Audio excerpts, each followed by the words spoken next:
안녕하세요. 지구과학의 친절하고 디테일한 남자 정열이입니다. 자, 이제 우리는 2024학년도 6월 모의평가 해설 지구과학일에서 만나게 됐고요. 자, 일단은 오늘 시험 관련되는 거 간단히 총평은 좀 전에 말씀드렸습니다. 일단 문제 풀이할 텐데 선생님 오늘 저희 반, 선생님 반 모의고사 감독을 들어갔어요. 그러나서 봤더니 대부분의 친구들이 쉬운 문제를 쉽게 풀더라고요. 물론 중간중간에 막히는 문제도 있었지만 대부분 쉽게 풀더라고요. 그 얘기는 기본 개념을 충실히 학습한 친구들이 많아졌다는 얘기죠. 그죠? 자, 그 기본 개념이 얼마나 중요한지 문제 풀면서 느껴보게 될 것 같고요. 1번부터 풀 텐데 중요한 거는 지금 당장 내가 얻은 점수보다도 내가 지금 무엇이 부족한지 이걸 판단하는 게 더 중요합니다. 그래야 이제 그걸 개선하는 차원의 방학 생활 그리고 9월 모의평가 전까지 그렇게 하시면 되니까 또 9월 모의평가 보고 수능까지도 계속해서 우리는 발전할 거니까요. 그죠? 자, 일단은 그럴 거라고 믿고요. 일단 1번 문제부터 차근차근 풀어볼게요. 자, 첫 번째 1번입니다. 1번 문제 보면은 우리가 수능 특강에서는 맨 처음에 나오는 그런 개념들이죠. 그죠?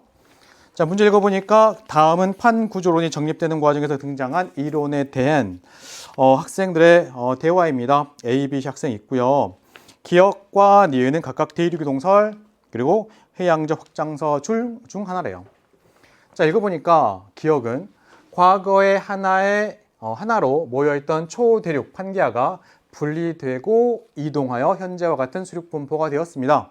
그러니까 고생대 말 지구상의 대륙이 뭉쳐서 초대륙 판기아를 만들었고요.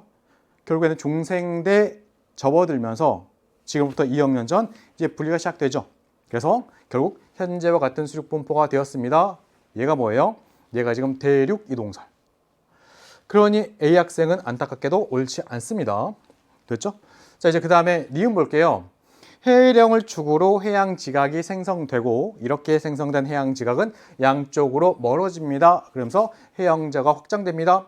보다시피 해양적 확장설. 니은. 자, 이제 차근차근 보겠습니다. B 학생. 기역을 제시했대요. 대륙 이동설이죠. 이때 백예너가 대륙의 원동력을 뭐라고 설명했어요? 대륙의 원동력을 지구 자전에 의한 원심력 또는 달과 태양의 기조력 이렇게 설명했죠. 하지만 그 힘이 충분히 대륙을 움직일 만한 힘이 아니기 때문에 인정받지 못했습니다. 그렇죠? 그리고 나서 홈스라는 분이 멘틀 대류가 대륙 이동의 원동력이야. 그래서 멘틀 대류설 주장하시죠. 그러니 이 학생도 옳지 않습니다. 백예너는 제시하지 못했다. 적절하게 그 원동력을 말을 못했던 거고요. 자, 이제 여기 봅니다. 해령에서 멀어질수록 해양 지각의 나이 증가하죠. 요거 증거입니다. 해저 확장설 증거. 이거 말고 더 있어요. 해령에서 멀어지면서 해양 지각의 나이 증가, 해저 퇴적물의 두께 증가, 해저 퇴적물 밑바닥 퇴적물의 나이 증가, 고지작이 역전의 줄무늬가 대칭 이런 것들 됐죠? 자, 정답은 2번의 C. 자, 다음에 우리 2번 문제 볼게요. 자, 우리가 10단원 우주론 그죠? 외부나 우주 팽창도 공부해야 되는 이유는 그러니까 끝까지 진도를 나가야 되는 이유는 이런 문제가 나오기 때문입니다. 요걸 공부한 친구들은 정말 쉬운 문제거든요. 됐죠? 자, 일단 가보니까 여기 보이는 은하는 타원은하. 타원은하고요. 자, 나 같은 경우에는 규칙성이 없습니다. 얘는 불규칙 은하. 불규칙. 자, 그 다음에 다 같은 경우에는 나선 8 보이시죠? 요거 나선 은하. 이렇게 볼 수가 있는. 자, 이때 여기 한번 적어 볼게요. 타원 은하가 있고요. 타원 은하보다는 나선 은하가 있고요. 그리고 나선 은하보다는 불규칙 은하. 그러니까 이쪽으로 올수록 그 특징을 비교해 보면 타원 은하보다는 나선 은하가 나선 은하보다는 불규칙 은하가 첫 번째 은하 전체 질량 기준으로 성감 물질의 비율이 커요. 성감 물질이 차지하는 비율이 큽니다. 이쪽으로 올수록 됐죠? 그리고 두 번째 은하를 이루는 별의 평균 연령이 어려요.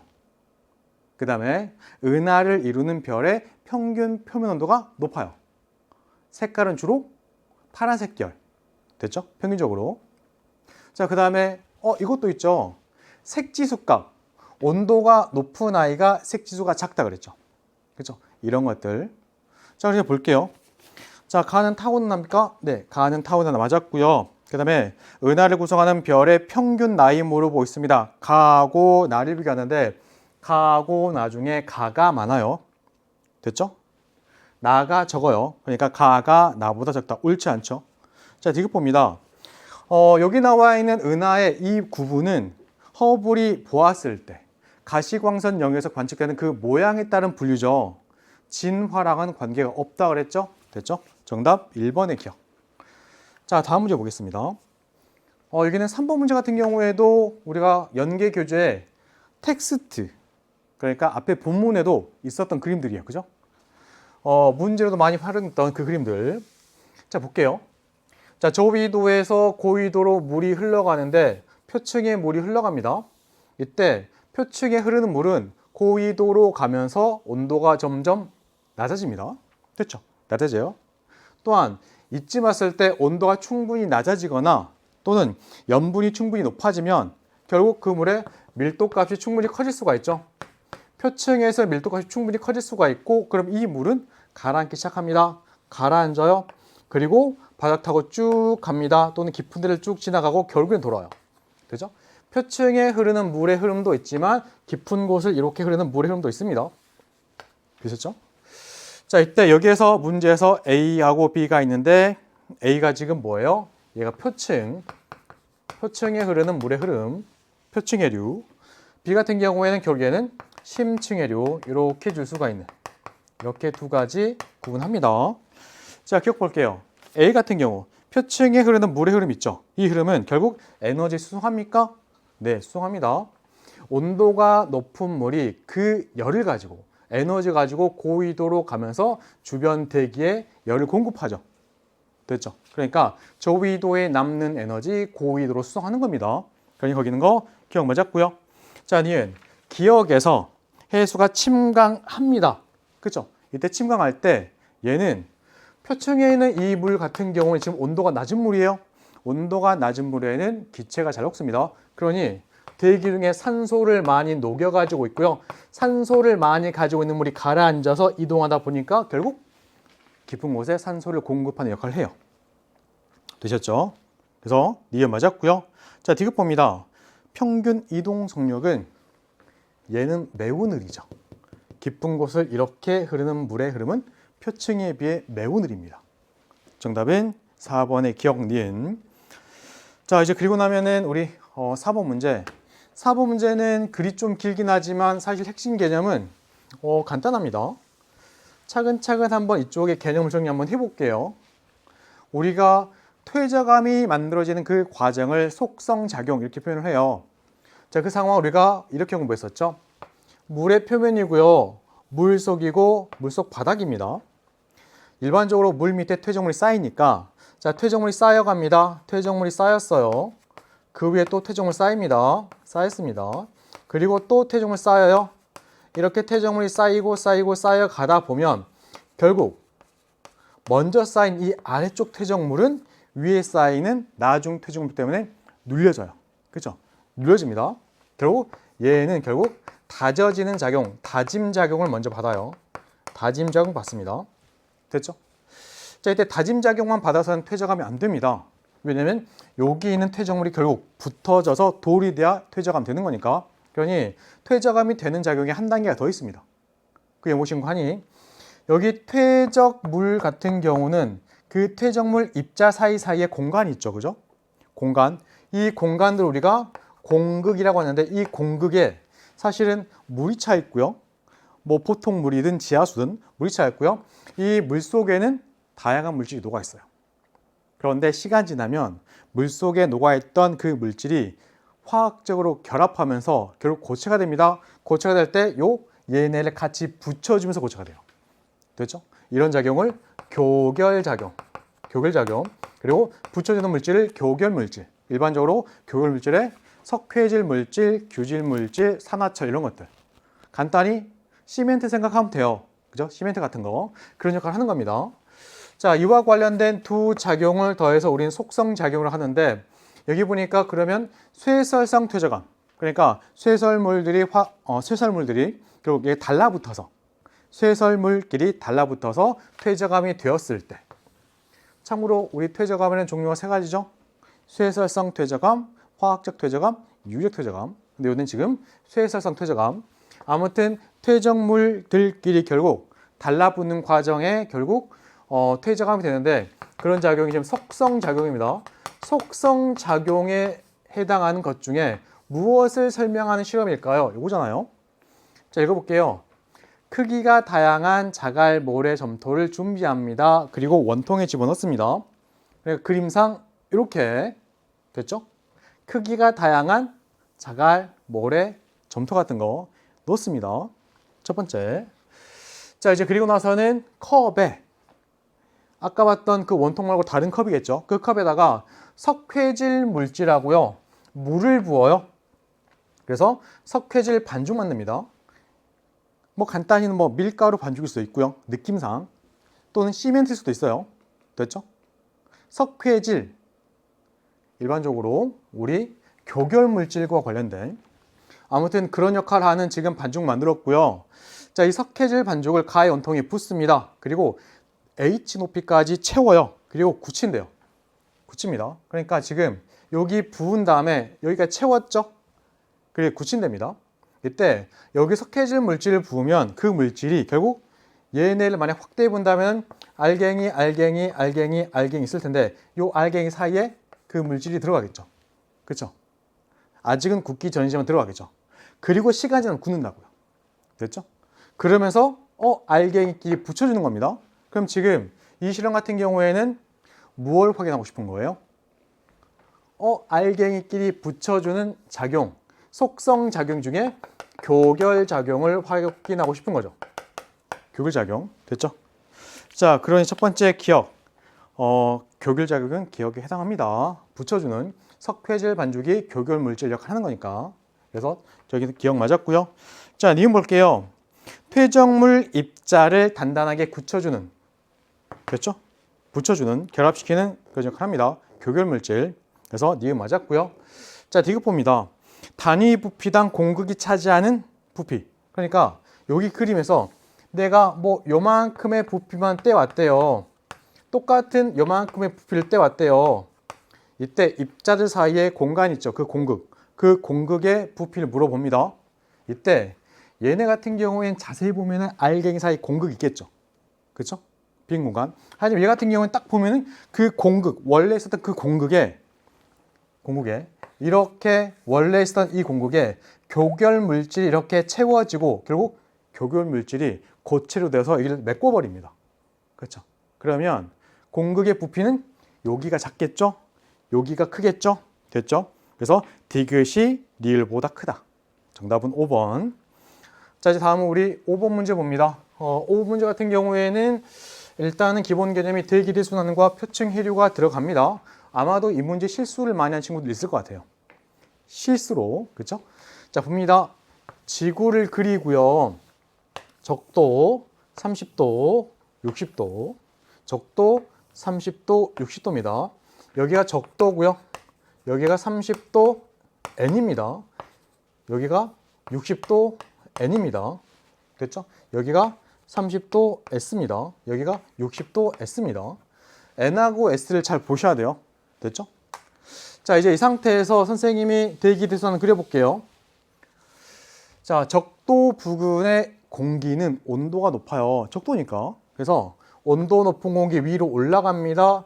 그 다음에 갈라진다 그랬죠? 자, 극지방에 있는 공기 온도가 낮기 때문에 무겁습니다. 정확히는 밀도가 크죠? 그래서 내려오고 갈라집니다. 이때 지구 자전 효과 때문에 여기 공기가 쌓여요. 쌓인 공기 내려옵니다. 갈라지겠죠? 만났네요. 올라갑니다. 갈라집니다. 마찬가지 남반구도 이렇게 나오겠죠? 대칭으로. 이때 헤들리 순환, 페렐 순환, 극순환 보시나요? 헤들리, 페렐, 극순환. 그리고 여기 저기압, 여기 고기압, 다시 저기압, 고기압. 되셨죠? 자, 적도 같은 경우는 공기가 상승합니다. 공기가 상승할 때 구름 잘 생기죠? 비도 많이 옵니다. 그러니 적도 부근은 보다시피 강수량이 많아요. 여기 위에는 실선이 강수량. 자, 반면에 30도 부근은 공기가 내려옵니다. 공기가 내려와요. 공기가 내려오기 때문에 날씨가 맑아요. 비는 잘 안 오고 물은 정말 많이 합니다. 그래서 강수량은 작고 점선 보이시죠? 요게 증발량이 많아요. 됐죠? 이런 식으로 찾았습니다. 여기 적도저압대, 아열대, 고압대, 한대, 전선대 주셨나요? 이렇게 볼 수가 있는 거고요. 자, 이때 기억 보니까 표층 해수의 평균 연분, 이때 표층 해수의 연분을 결정하는 가장 중요한 요인이 증발량과 강수량. 이때 증발량이 많을수록 염분이 높죠. 강수량이 적을수록 염분이 높죠. 그러니까 뺐을 때 증발량 빼기 강수량이 클수록 표층 염분이 높아요.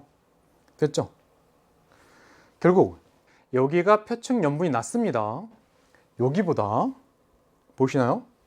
자, 여기 보니까 결국에는 기억 표층 해수의 평균 염분은 A 해역이 B 해역보다 여기가 낮겠죠. 여기가 높겠죠. 증발량 빼기 강수량, 여기 부호가 마이너스입니다. 플러스입니다. 그러니 여기가 낮고 여기가 높겠죠. 됐죠? 그러니까 A 해역이 B 해역보다 높지가 않습니다. 기억이 옳지 않고. 자, 이건 봅니다. A 같은 경우에는 지금 여기예요. 자, 여기가 어디냐면 여기입니다. 여기. 헤들리 순환이 있는데 뭐하는? 상승한 그런 기류가 있는 곳. 니은 맞았고요. 자, 디귿 볼게요. 캘리포니아 해일이 어디 있나요?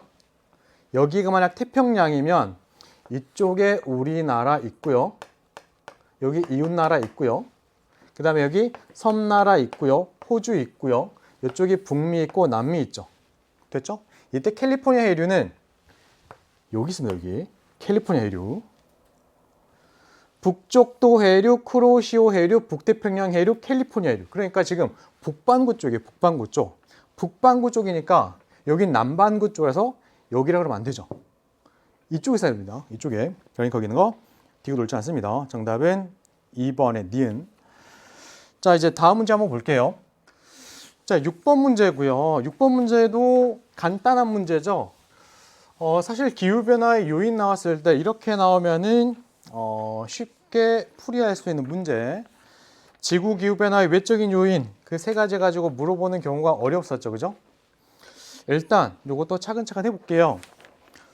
그림은 1940년부터 2003년 동안의 지구의 평균 기온의 편차입니다. 어떤 기준값 기준으로 실제 관측값이 어땠니? 됐죠? 자, 그리고 대규모 화산 분출의 시기를 나타내고 있습니다. 자, 기준값은 1940년 평균 기온. 요때를 기준으로 기온이 살짝 낮았던 시기, 비슷했고 높았던 시기 이렇게 비교하는 겁니다. 편차기 때문에. 자, A 구간이 있고 B 구간이 있네요. 그리고 여기 보니까 기온이 갑자기 뚝 떨어진 시기와 맞물려 있는, 또한 기온이 뚝 떨어졌죠. 맞물려 있는, 마찬가지 요 시기랑 기온이 뚝 떨어진 시기를 됐죠. 그러면 결국 화산 폭발 때문에 기온이 떨어지는구나 라는 걸 알 수가 있는 이 자료만 봤을 때는. 자, 기억 볼게요. 기온의 평균 상승률, 그러니까 시간 동안에 얼마나 기온이 변했니? 사실은 이게 지금 기온의 그래프라고 보셔도 돼요. 왜냐하면 어떤 값을 기준으로 살짝 낮았던 시기, 이 기온값 구할 수가 있고요. 여기서 점점 올라가는 상황입니다. 됐죠? 낮아졌다가 올라가고 이런 모양이니까 사실 이 같은 경우는 실제 기온의 그래프라고 보셔도 돼요. 해석할 때. 자, 봤더니 A 구간은 기온이 요만큼의 시간 동안에 이 정도 변했네요. 자, B 구간은 대략 비슷한 시간 동안에 기온이 많이 변했죠. 그러면 변화율 됐죠? 평균 상승률 이때가 더 큽니다. B때가 커요. A 시기가 B 시기보다 큰 게 아니고 B 시기가 큽니다. 기울지 않고.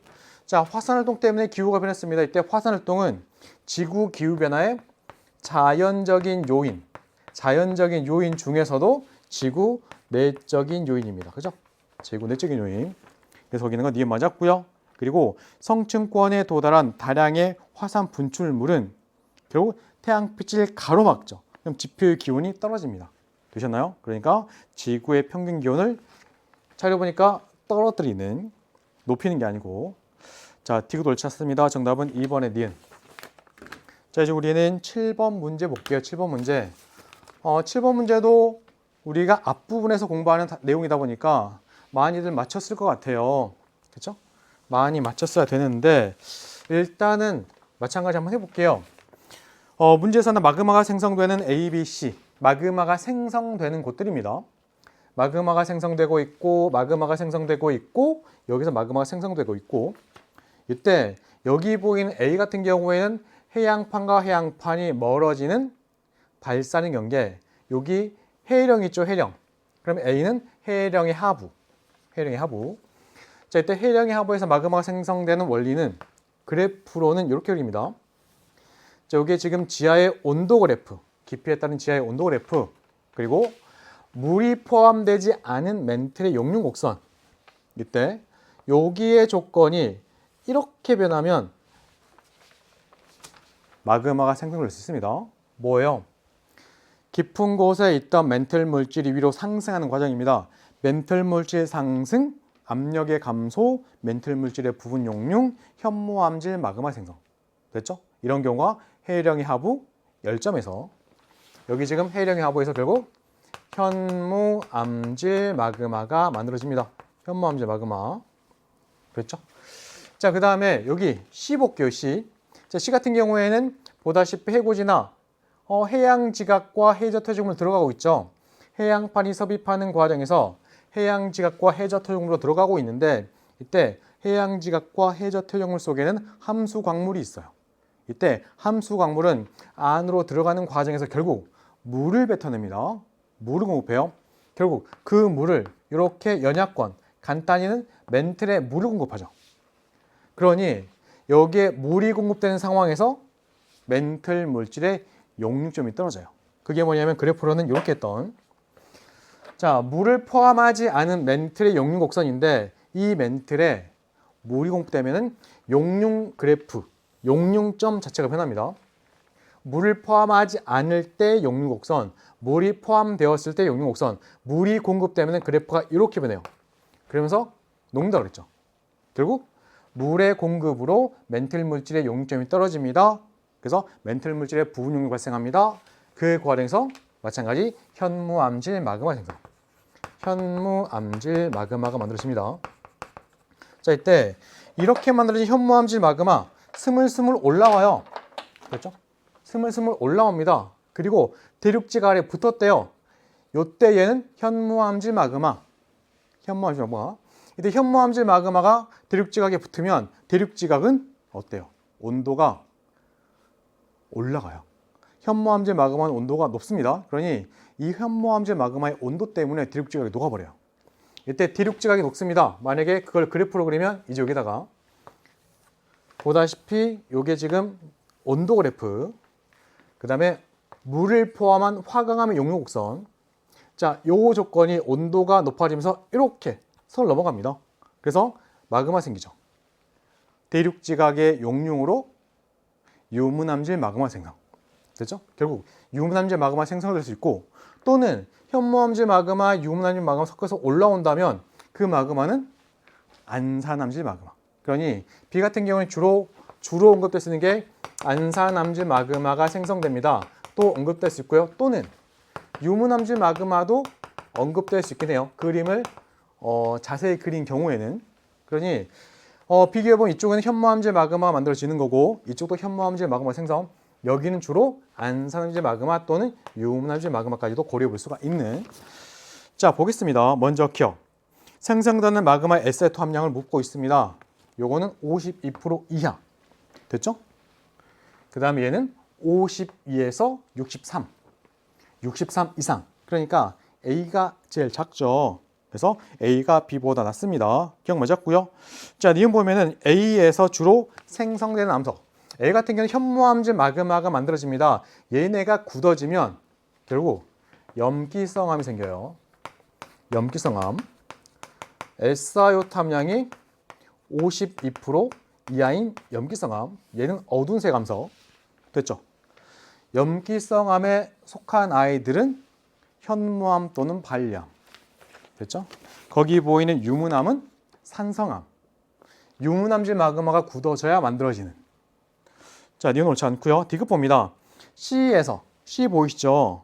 물의 공급은 암석의 용융 온도를 떨어뜨립니다. 됐죠? 정답은 4번의 기억 D급.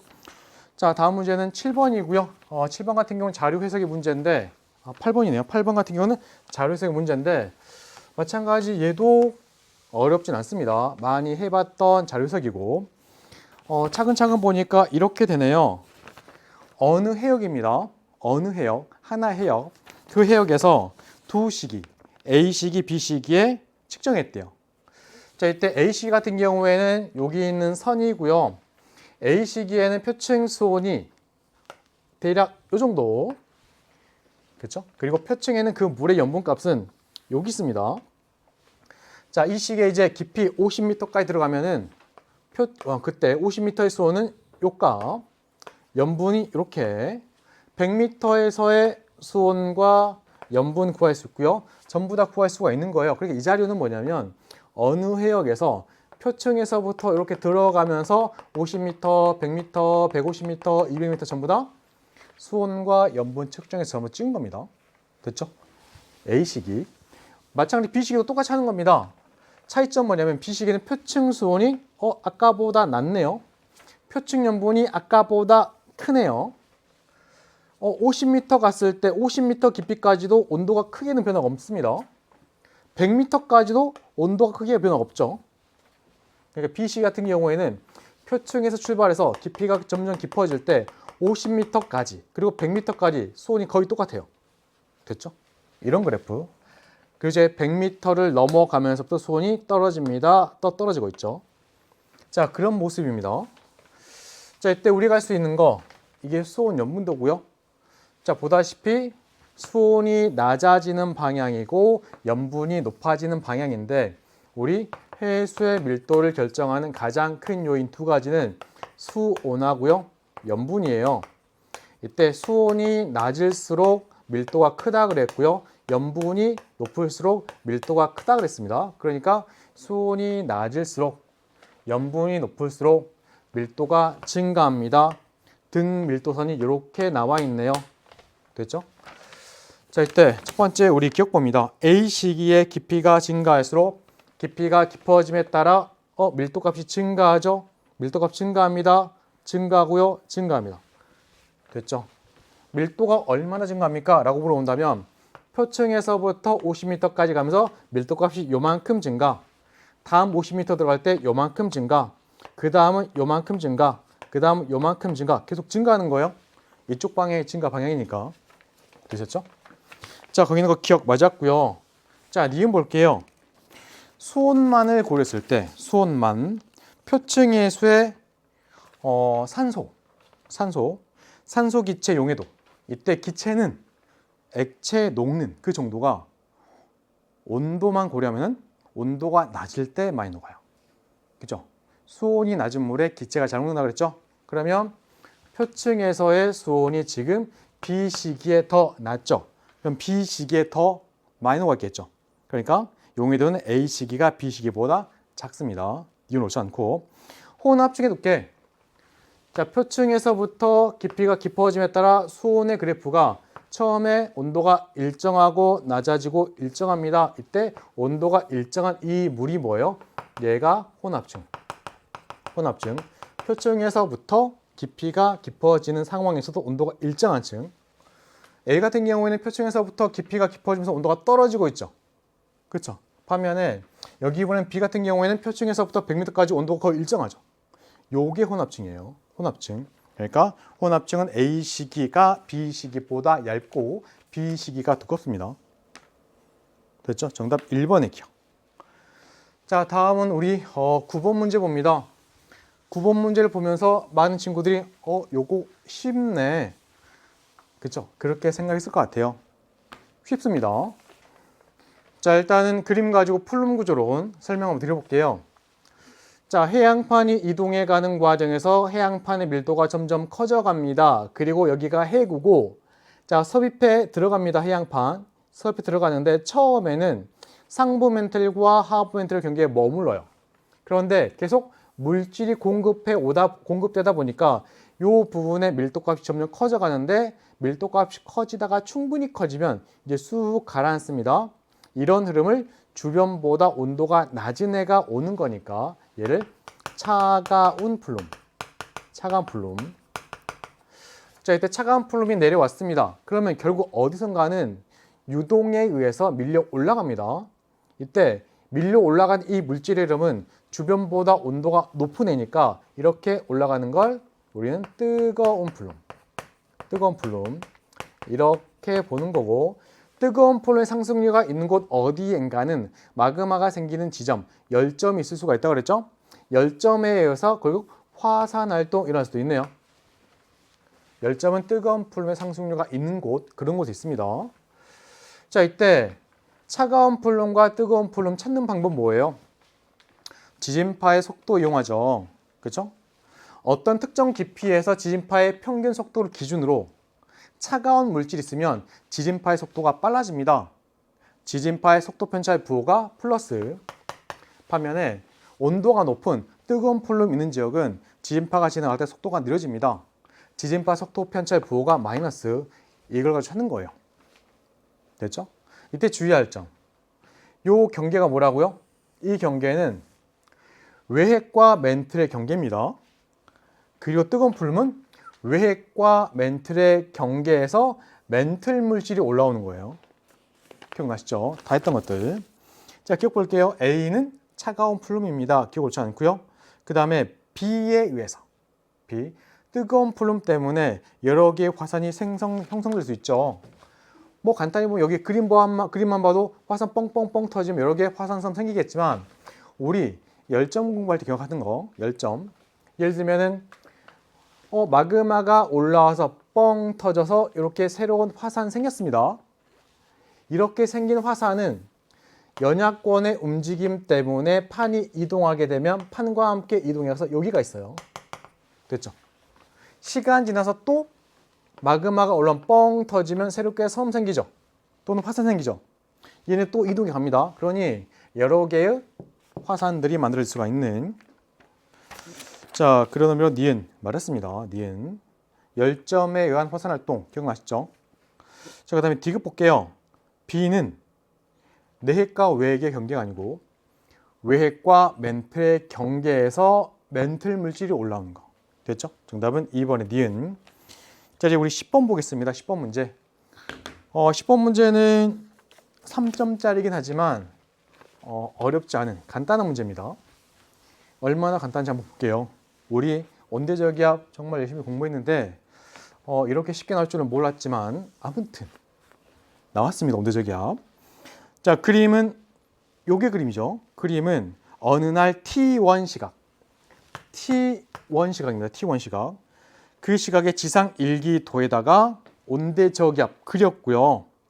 그리고 이 온대저기압 중심이 이렇게 이동할 거야. 그 경로를 나타냈습니다. 자, 표 같은 경우는 이쪽이 표입니다. 표는 A 관측소, 여기 있습니다. A 관측소에 T1, T2 시각의 기상 요소 나타내고 있고, 그리고 T2 같은 경우에는 전선 통과 3시간 후입니다. 그리고 요 시간 사이에 전선 하나가 통과했대요. 일단 그림만 봐도요. 볼게요. A 관측소인데 지금 한랭 전선 통과 전이죠.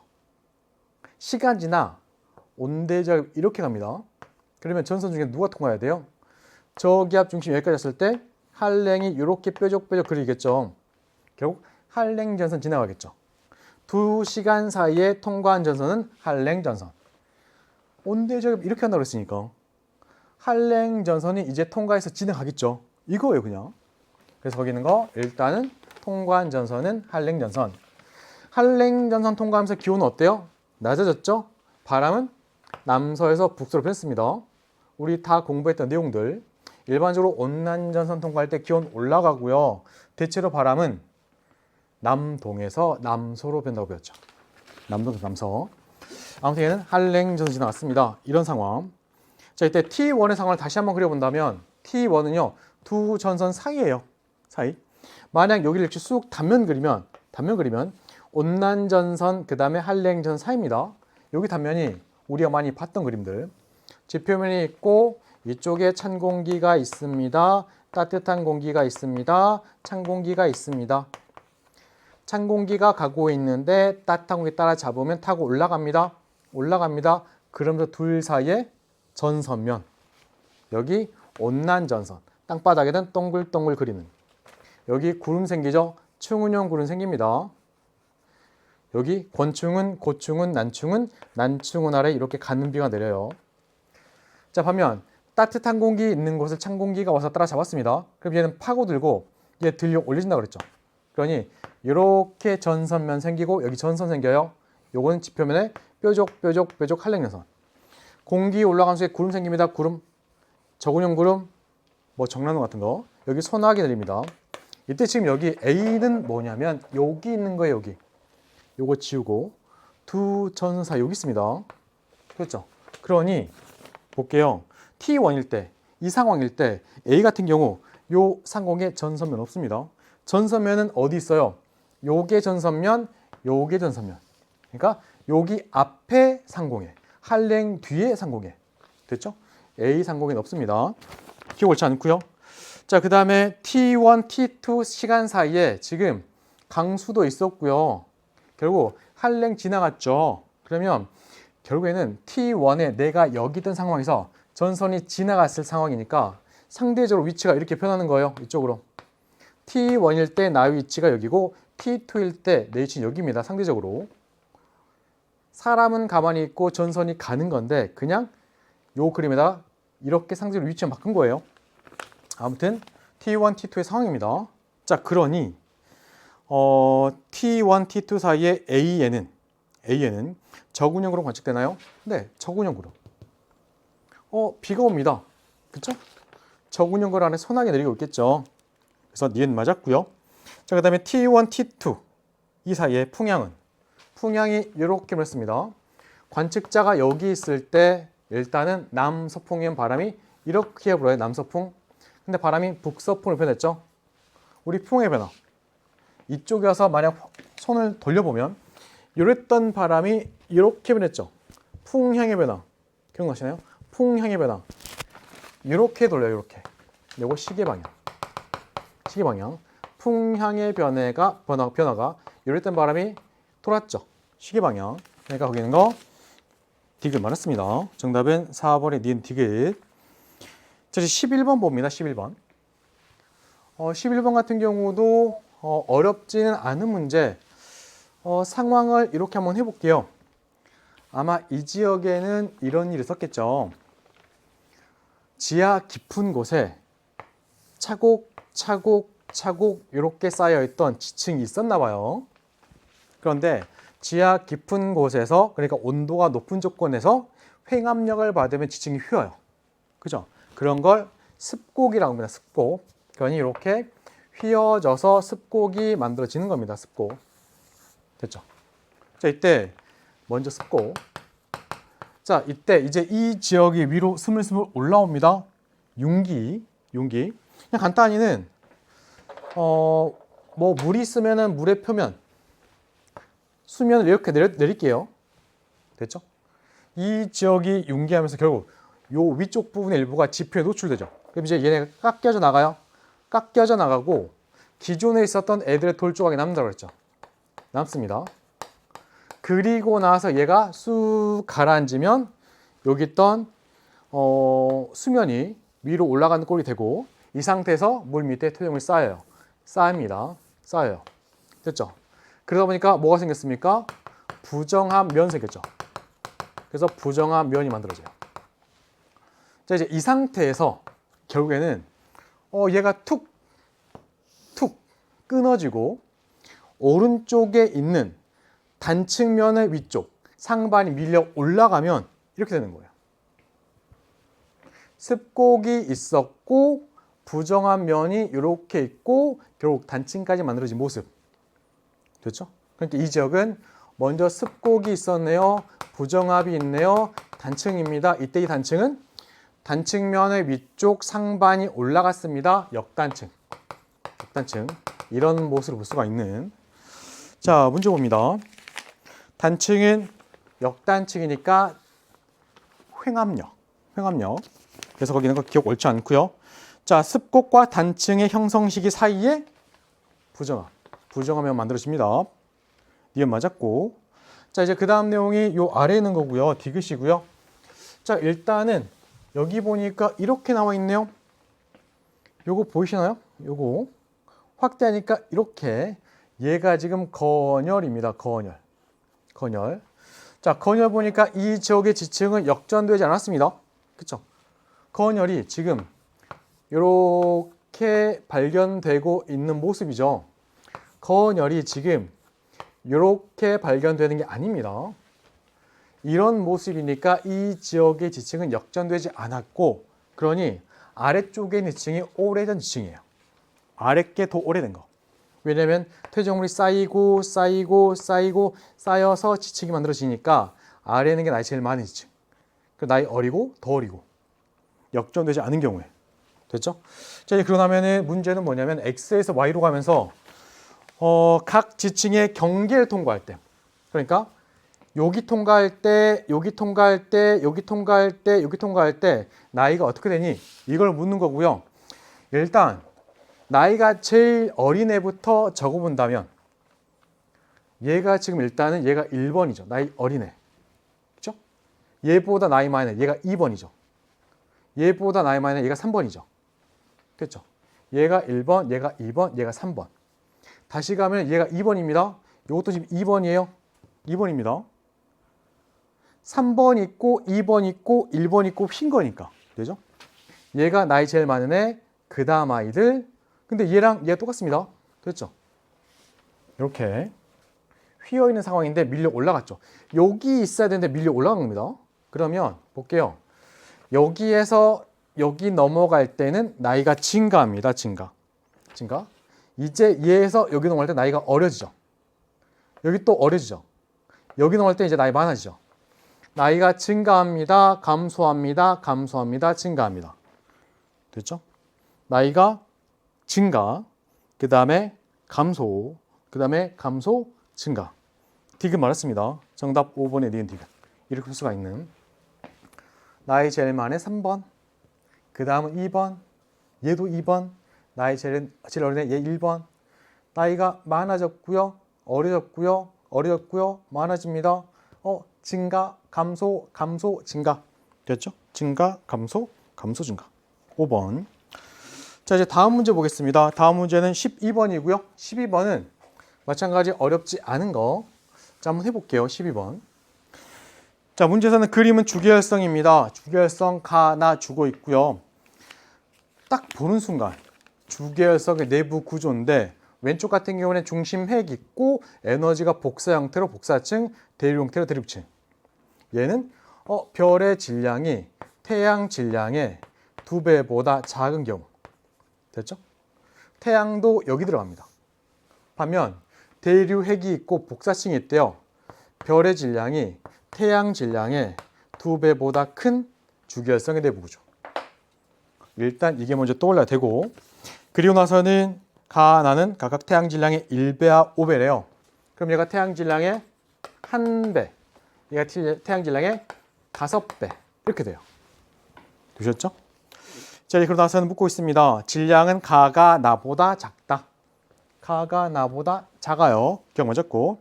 그 다음에 이제 나의 핵인데 볼게요. 우리가 지금 주계열성의 에너지원 공부할 때 봤던 그래프. 자, 수소 핵융합의 경우는 두 가지가 있습니다. PP 반응과 CNO 순환 반응. 이때 PP 반응은 그래프가 핵의 온도에 따른 효율이 이렇게 된다고 하면 PP, CNO 순환 반응은 이렇게 돼요. 그래프 기억나시죠? 이때 여기가 1800만 K이고 태양은 여기 있습니다. 여기 온도 1500만 K입니다. 됐죠? 이 태양 같은 경우에는 PP 반응도 있고 CNO 순환 반응도 있는데 얘가 더 우세. PP가 우세. 반면에 여기에 나와 있는 5배 정도는 아닌 요즘 넘어가 있어요. 이런 경우는 PP하고 CNO 순환 중에 CNO가 우세. 그러면 니은 봅니다. 얘가 더 우세하다 그랬죠.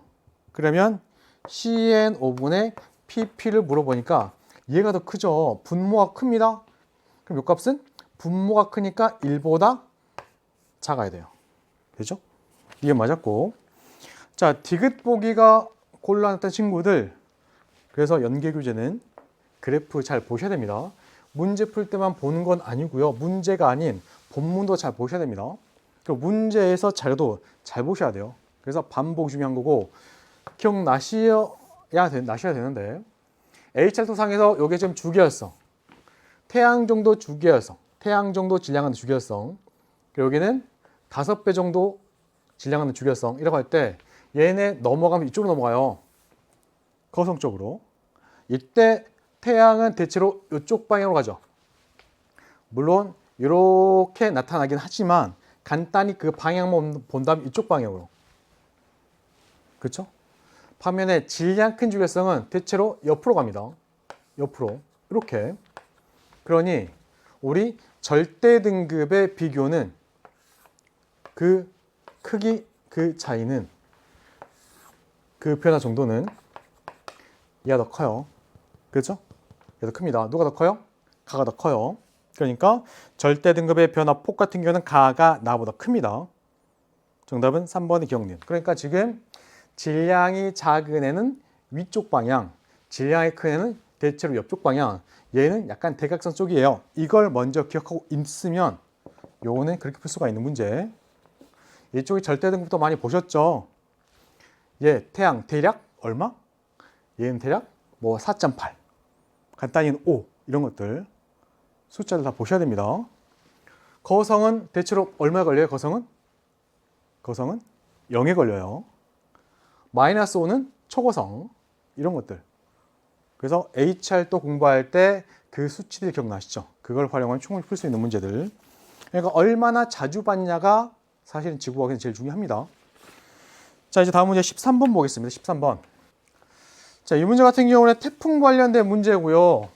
태풍 관련된 문제도 다행인지 안타까운지 이거는 판단은 여러분이 하는 건데요. 쉽게 나왔습니다. 쉬워요. 어렵게 나와야 우리가 훈련할 수 있는데 쉽게 나온 문제라는 거. 근데 이 문제를 가지고도 고민할 친구들이 있더라고요. 중요한 건 그래서 개념이 정말 중요합니다. 개념. 한번 볼게요. 그림은 태풍의 영향을 받은 우리나라입니다. 우리나라 어느 관측소래요? 24시간 동안에 관측한 표층 수온하고요. 기상 요소입니다. 관측소에서 관측한 거죠. 관측소에서 본 거예요. 관측한. 자, 기상 요소 쓰고 있습니다. 위에 나와 있는 게 지금 방위표가 있는데 풍향 관련되는 거 됐죠? 그리고 바람의 세기도 주고 있고 풍속. 자, 이제 그리고 시간이 지남에 따라서 수온, 그 다음에 기압입니다. 기압. 자, 일단 첫 번째 기억 보기 어떻게 풉니까? 태풍의 진행 방향의 왼쪽은 안전반원, 오른쪽은 위험반원. 이때 오른쪽에 있는 위험반원의 지역은 태풍 진행할 때 풍향이 시계 방향으로 변합니다. 요거 기억나시죠? 원리도 전부 다 우리가 설명했던 내용들이고 엄청나게 반복했던 태풍의 진행 방향이 오른쪽에 있는 지역은 풍향이 시계 방향으로 변합니다. 풍향이. 봤더니 풍향이 요래요. 보이시죠? 이래요. 이렇게입니다. 이걸 만약에 내가 이쪽에 한쪽에 그려본다면 이쪽에서 왔던 바람이 점점 이렇게 변했고 이렇게 변해갑니다. 풍향의 변화 느껴지나요? 풍향의 변화. 풍향의 변화 보이시죠? 무슨 방향? 시계 방향. 그럼 이 지역은 태풍 진행할 때 태풍 진행 방향 오른쪽에 있었고 위험 반원이라 시계 방향으로 변했네. 기억 몰랐습니다. 자, 니은 볼게요. 관측소와 태풍 중심의 거리 묻고 있고요. 이때 우리가 알고 있는 거 관측소가 있고요. 태풍 중심이 지나갑니다. 됐죠? 이때 태풍에서는 태풍의 중심이 기압이 제일 낮아요. 그러니 태풍의 중심에 가까울수록 관측지의 기압값은 작습니다. 낮아요. 태풍이 이렇게 옵니다. 우리 지역 기압값은 태풍이 나한테 접근하고 있으면서 우리 지역 기압값이 낮아지겠죠? 낮아집니다. 그리고 대체로 나한테 가장 가까운 곳에 태풍의 중심이 있을 때 우리 지역 기압이 제일 낮아요. 이제 멀어지면서 기압값이 회복됩니다. 그러니 기압값 볼게요. 기압값이 낮아지다가 회복되는 모습을 보입니다. 그럼 이때 즈음에 우리는 태풍에 가장 가까웠던 그런 시간이 되는 거예요. 그러니 거기 있는 거 태풍 관측소 사이 거리가 T2가 요 시기가 T4보다 어때요? 가깝죠? T2가 가깝습니다. 이게 맞았고, 자, 그 다음에 여기 보니까 시간이 이렇게 T2고요. T4 동안에 태풍 때문에 바닷물의 수온이 떨어집니다. 됐죠? 왜 떨어질까요? 그럼 이제 떠올려야 돼요. 수온이 떨어진다고? 왜 떨어질까요? 거기에 만약에 그것만 가지고 생각이 안 나면 거기 나와 있는 침강 나왔죠? 침강? 그럼 이제 우리는 배웠던 거, 우리가 7단원 시작할 때, 그러니까 대기와 해양의 상호작용 공부할 때 맨 처음 내용이 용승과 침강입니다. 그 중에 태풍은 저기압이죠? 그럼 저기압의 용승을 떠올리면 돼요. 이런 거죠. 자, 위에서 봤을 때 이게 태풍의 중심이래요. 얘 저기압이죠? 자, 북반구입니다. 자, 태풍의 주변의 바람은 태풍으로 불어 들어갈 텐데, 그죠? 이때 저기압이래요. 이때 바람이 불 때 그 방향은, 도는 방향은 북반구는 고기압은 시계, 저기압은 반시계. 그냥 간단히 바람이 이렇게 불면서 들어가는 겁니다. 이때 바람이 불 때 북반구는 바람 방향 오른쪽 방향으로 에크만송, 바람 불 때 바람의 오른쪽 직각 방향 에크만송, 바람 불 때 오른쪽으로, 바람 불 때 바람 방향 오른쪽으로. 표층의 물이 도망가죠. 표층에서의 발산. 그럼 이제 깊은 데서 물이 올라와야 되죠. 그죠? 아래에 있는 물의 용승. 이때 올라오는 물은 수온 낮은 물입니다. 그죠? 그래서 저기압 용승으로 인해서 결국 수온이 낮은 거예요. 침강이 아니고. 정답은 3번의 기억 니은. 그러니까 다른 단원과 연계와 관련된 것도 언급될 수 있으니까 또한 기출문제 잘 보셔야 돼요. 자주 언급되는 개념입니다. 정답은 3번의 기억 니은. 자, 이제 우리 14번 볼게요. 14번은 간단합니다. 우리 생명가능지대 기억나시죠? 생명가능지대. 일단 태양값은 외워야 돼요. 태양값. 현재 태양을 여기다 그리고요. 태양계에서는 태양으로부터 1AU 떨어진 곳에 지구가 있고, 지구가 있는 곳, 여기를 이렇게 포함하는 이 영역이 생명가능지대입니다. 이때 생명가능지대는 중심별 주변에서 물이 액체 상태로 존재할 수 있는 거리의 범위. 됐죠? 이때 생명가능지대의 거리를 결정하는 것, 중심별로부터 거리 결정하는 건 중심별의 광도가 결정하고요. 중심별의 광도가 크면 클수록 생명가능지대가 중심별에서 멀리, 폭은 넓게. 기억나시죠? 이겁니다. 여기 보니까 여기 지금 별 주고 있고요. 어느 별이고 시간에 따른 생명가능지대 범위인데, 시간이 지남에 따라서 생명가능지대가 별에 점점 가까워지고 있습니다. 또는 폭은 좁아지고 있어요. 이 별의 광도가 작아지고 있다는 얘기죠. 됐죠? 자, 기억. 이 별의 광도는 기억 시기가 니은 시기보다 커요. 이때가 지금 작죠. 현재, 기억 시기 현재보다. 기억 시기가 현재보다 커요. 기억 시기가 지금 더 멀고 넓으니까 현재보다, 그러니까 거기 있는 거 기억 옳지 않습니다. 기억 시기가 현재보다 큽니다. 자, 니은 현재 중심별에서 생명가능지대까지 거리. 일단은 태양값을 외웠으면 금방 할 수 있죠. 만약 내가 태양을 여기다 그리면 태양에서는 여기 있어야 돼요. 1AU를 포함하는 여기 있어야 됩니다. 됐죠? 그러니까 여기 있는 거 니은 현재 중심별에서 생명가능지대의 거리는 이 별이 태양보다 이 별에 가깝죠. 가깝죠? 이게 맞았고요. 자, 디귿 볼게요. 현재 표면에서 단위 면적당 단위 시간에 방출하는 그 에너지량.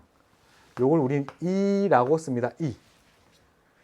단위 면적에서 단위 시간 동안 방출한 에너지. E. 됐죠? 요거는 시그마 T의 4제곱. 이렇게 적어요. 표면으로 4제곱. 이때 둘 다 지금 현재 주계열성이래요. 주계열성 중에서는 질량이 큰 애가, 질량이 큰 별이 결국 표면 온도가 더 높아요.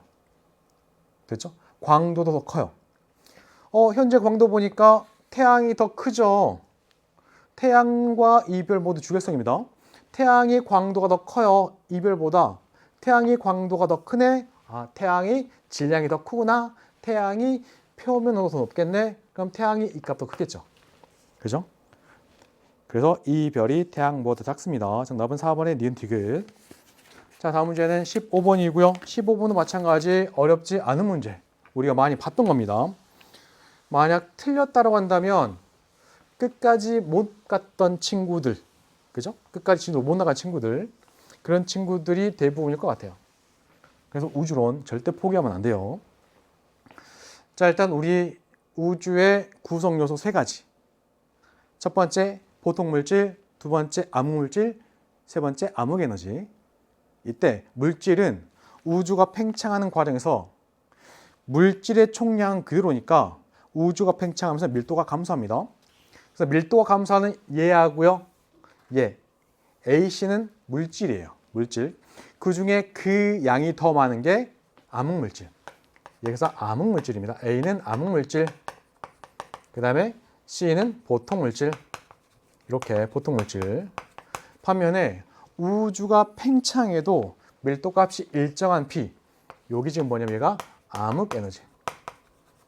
공간 자체가 갖는 에너지. 암흑에너지. 다 기억나시죠? 요거. 자, 이때 우리가 암흑물질과 관련된 게 지금 중력 렌즈 현상인데 볼게요. 이런 거라고 그랬죠. 저 멀리 퀘이사 또는 은하가 있습니다. 내가 지금 여기 있대요. 퀘이사에서 출발한 빛, 이 빛은 사방으로 퍼져나가요. 이쪽으로도. 이때 여기에 아무것도 없으면 이 빛이 하나로 와서 내가 볼 때 얘가 하나로 보이겠지만, 퀘이사 하나로 보이지만, 만약에 여기 질량이 큰 천체, 뭐 은하 같은 게 있으면 이렇게 가던 빛도 휘어옵니다. 이렇게 갔던 빛도 휘어옵니다. 이때 나는 빛이 휜 건 잘 모르고 빛이 이쪽 방향에서 왔는데 빛이 이쪽 방향에서 왔는데 요걸 알죠. 그래서 얘가 이쪽에도 있고 이쪽에도 있고 이렇게 보이는 거예요. 여러 개로. 됐죠? 자, 요걸 우리가 여기 있는 물체의 큰 질량, 중력 때문에 렌즈가 있는 것처럼 이렇게 보이는 겁니다. 중력 렌즈 현상. 됐죠? 지금 얘가 지금 그런 거예요. 보다시피 하나인데 여러 개로 보이는 겁니다. 중력 렌즈 현상. 이때 우리는 이해를 가지고 할 수 있는 거. 내가 여기 있는 은하를 관측해요. 눈으로 봅니다. 전자기파로 관측해서 구한 질량하고요. 이렇게 휘게 만드는 그 질량하고요. 비교해 보면 휘게 만드는 그 질량 값이 더 커요. 그 얘기는 내가 관측할 수 없는, 전자기파로 관측할 수 없는 천체가 있다는 얘기죠. 그렇죠? 걔가 뭐예요? 암흑물질입니다. 그래서 이렇게 중력적인 방법으로 찾아서 그 존재를 확인하는 게 암흑물질. 중력적인 방법으로 확인하는 겁니다. 뭐 은하의 회전 속도 곡선 이런 걸로. 자, 기억봅니다. 가를 이용해서 A가 존재함을 추정할 수 있습니다. 됐죠? 기억 맞았고요. 자, 니은 B, 암흑에너지. 양성자는 뭐죠? 보통 물질입니다. 그렇죠? 그래서 거기는 니은 옳지 않고. 자, 디귿 T가 요때고요. 그리고 현재까지 우주의 팽창 속도 어땠을까요? 이때 암흑에너지가 큰 효과를 발휘하면 암흑에너지는 청력이죠. 밀어내는. 그러니까 암흑에너지 효과가 커지면 우주는 가속 팽창합니다. 하지만 물질 효과가 더 크면 얘는 인력이죠. 그럼 얘는 감속 팽창이에요. 그러니까 보다시피 그 밀도값을 봤더니 요 앞부분 같은 경우는 물질의 효과가 더 크죠. 그래서 감속 팽창. 이때는 가속 팽창. 그래서 감속 팽창에서 가속 팽창으로 변한 겁니다. 정답은 1번의 기억. 주의할 점, 감속 팽창도 팽창이에요. 됐죠? 팽창 속도가 느려질 뿐이지. 자, 아무튼 1번의 기억이고요. 자, 이제 다음 문제 16번 볼게요. 16번 문제는 왼쪽에 자료 주고 있고요. 요걸 이제 표로 한번 나타내 볼게요. 여기 보이는 기억과 니은은 별입니다. 그리고 자료에서 표면 온도값 주고 있고요. 그 다음에 절대 등급 주고 있고요. 그리고 나서는 지구로부터 거리 주고 있죠. 단위는 파섹. 자, 기억 같은 경우 여기 찍혀 있습니다. 온도하고 절대 등급하고 거리 기억. 온도는 얼마? 온도는 4000K. 절대 등급은 플러스 1. 거리는 10. 니은 같은 경우에는 온도 있고요. 절대 등급 있고요. 거리 있습니다. 온도는 2만. 절대 등급은 11. 거리는 2.5. 됐죠? 문제 봅니다. 복사 에너지를 최대로 방출하는 파장. 다른 말로 람다 맥스 물어보고 있는데 람다 맥스라고 하는 값은 표면 온도의 반비례. 1대 5죠? 5대 1입니다. 됐죠? 반비례. 그러니까 거기는 기억. 복사 에너지 최대 방출 파장은 기억이 니은의 몇 배? 5배. 5배. 키우지 않고요.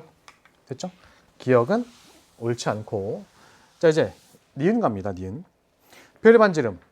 광도라고 하는 건 비례합니다. 반지름 제곱 t의 4제곱.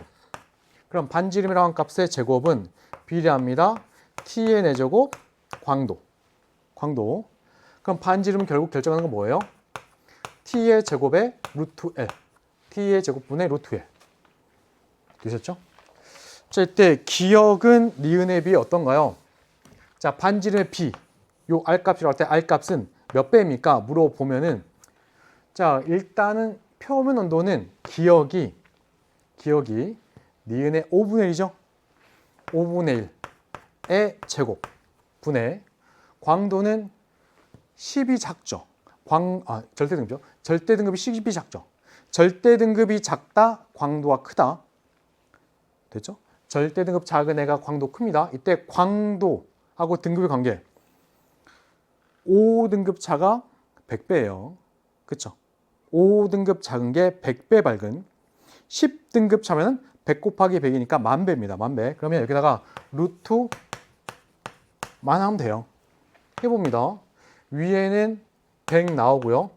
아래는 25분의 1에 이것도 분수니까 그냥 25 곱하면 돼요. 이렇게 얼마? 2500. 2500. 니은 맞았습니다. 자, 이제 남아있는 게 디귿입니다. 디귿 때문에 많이 고민했겠죠. 그런데 문제 풀 때 보세요. 우리가 안 배운 개념 가지고 문제 출제하지 않습니다. 자, 겉보기 등급 물어봅니다. 겉보기 등급. 겉보기 등급은 그냥 내 눈에 보이는 그대로 밝기. 됐죠? 절대 등급은 18색의 위치에 그 별을 놓고 나서 우리가 생각해 본 등급. 18색의 거리에 있다고 전제하고 나서 그 밝기 가지고 매긴 등급. 근데 기억은 실제 18색이 있으니까 절대 등급이나 겉보기 등급이 같아요. 플러스 1. 18색이 있으니까. 됐죠? 그런데 여기 있는 니은 같은 경우는 18색이 있으면 그 등급을 플러스 11로 보는데 거리가 18색이 아닙니다. 그러니까 여기 4가 있고요. 만약에 니은이라는 별이 18색의 거리 있으면 이때 밝기가 가지고 매긴 등급이 플러스 11이에요. 그런데 여기 있는 게 아니죠. 실제 여기 있어요. 거리 2.5파색 위치에. 그러면 내 눈에는 이것보다 밝게 보여야 돼요. 그렇죠? 그 밝기 가지고 등급 매깁니다. 그게 겉보기 등급. 그럼 이 겉보기 등급은 이것보다 숫자가 작겠죠. 작겠죠? 작습니다. 얼마나 작을까요? 이제 요거 거리를 1로 봤을 때 요 거리가 4입니다. 4배. 이때 별의 밝기는 거리의 제곱의 반비례. 거리가 4배면 밝기는 4의 제곱분의 1. 거리가 4분의 1로 당겨지면 밝기는 4의 제곱배. 봅니다. 거리가 4배가 되죠. 그럼 밝기는 4의 제곱분의 1로 감소해요. 왜냐면 우리 이것도 배웠던 거. 어떤 별이 있고요. 거리가 1일 때, 1의 위치에서 보면은 단위 면적에 여기 에너지 100이 오는 상황을 기준으로 거리가 2가 됩니다. 그러면 이 100의 에너지, 그 빛이 4배 면적에 퍼져요. 거리가 2배 됐더니 단위 면적에 들어오는 에너지. 그러니까 내가 볼 때 그 밝기는 4분의 1이 되죠. 여기를 기준으로 거리가 4배가 되면 이때는 밝기가 4의 제곱분의 1. 그럼 반대로 거리가 4분의 1 되면 얘는 밝기가 이때보다 4의 제곱배가 밝은 거예요. 요거 이해되시죠? 거리가 4분의 1 됐네? 그러면 보이는 밝기가 4의 제곱분의 1이 거리가 4분의 1 되면 내 눈에 보이는 그 밝기가 4의 제곱배가 되겠네. 4의 제곱배. 거리가 4분의 1이죠? 그러면 밝기는 4의 제곱배. 됐죠? 그럼 이제 문제는 플러스 11. 그래 간단히 11등급의 별보다 요것 배 밝은 별은 등급이 얼마일까요? 요게 이제 결론이에요. 해볼게요. 11등급 있고요. 10등급, 9, 8, 7등급 있습니다. 됐죠? 요것보다 4의 제곱배 밝은 별의 등급은 또는 2의 4승배 밝은 별의 등급은 요거잖아요. 이때 우리는 한 등급의 밝기비가 약 2.5배입니다. 2.5배 밝아야 여기까지 떨어지는 거예요. 여기서 2.5배가 더 밝아야 등급이 하나 더 떨어집니다. 2.5배가 더 밝아야 되고 2.5배가 더 밝아야 돼요. 그래야 7등급 됩니다. 근데 얘는 뭐예요? 2등급이 4배죠. 2.5, 2.5, 2.5, 2.5의 4승이 차이가 나면 7등급인데 얘는 2의 4승배예요. 그러면 2배면 요거까지는 못 가죠. 또 2배면 요거까지 못 가겠죠. 거기까지 못 가죠. 또 2배면 여기까지 못 가죠. 또 2배면 7등급 못 가요. 그렇죠? 2배, 2배, 2배, 2배씩 밝아져서는 7등급까지 못 갑니다. 7점 얼마 등급이 돼요. 됐죠? 그럼 여기는 겉보기 등급 너 7점 얼마야? 해볼게요. 자, 겉보기 등급 뺍니다. 빼면은 6보다 크죠. 정답 5번의 니은 디귿. 지금 마지막 보기가 뭐냐면 거리가 4분의 1이 됐대. 그럼 밝기는 4의 제곱배가 되겠지. 이때 11등급을 기준으로 4의 제곱배 밝은 별, 다른 말로 2의 4승배 밝은 별의 등급은 얼마일까? 2.5의 4승배가 7등급인데 2의 4승배는 7등급까지는 안 떨어지겠죠? 7점 얼마입니다. 그래서 결국 이렇게 나오는. 선생님, 저는 정확한 등급을 알고 싶어요 라고 한다면 우리가 개념 때 설명하긴 했지만 실제로는 교육과정이 약간 넘어가는 겉보기 등급 빼기 절대 등급을 하면 5 로그 거리 빼기 5가 나와요. 로그 값을 구할 수 있으면 답 나옵니다. 거의 8에 가까운 7점 얼마 이렇게. 자, 정답 5번이었고 이제 다음 문제 볼게요. 다음 문제는 17번이고요. 17번 문제는 간단합니다. 왜냐하면 우리가 많이 풀어봤던 문제들이고 일단은 자료 해석도 어렵지 않습니다. 문제는 뭐였냐면 이런 거죠. 문제 조건에서. 여기가 지금 해수면이고요. 해수면에서도 에너지 적외선 나옵니다. 또는 해수면 위에는 대기에서도 적외선 나와요. 됐죠?